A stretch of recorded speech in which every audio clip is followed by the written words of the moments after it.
ভারতের ত্রিপুরা রাজ্যের আগরতলায় বাংলাদেশের সহকারী হাইকমিশনে হামলার ঘটনাকে কেন্দ্র করে দেশবাসীকে উস্কানিতে পা না দেওয়ার আহ্বান জানিয়েছেন বিএনপির ভারপ্রাপ্ত চেয়ারম্যান তারেক রহমান।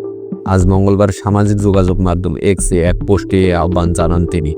পোস্টে তারেক রহমান লিখেছেন, বাংলাদেশের অনেক চ্যালেঞ্জের সম্মুখীন, কিন্তু আমরা মূলত ধর্মীয় সম্প্রীতি এবং আঞ্চলিক সার্বভৌমত্বের দেশ ছিলাম এবং থাকবো, যেখানে জাতি ধর্ম নির্বিশেষে প্রতিটি নাগরিকের অধিকার এবং স্বাধীনতা সুরক্ষিত।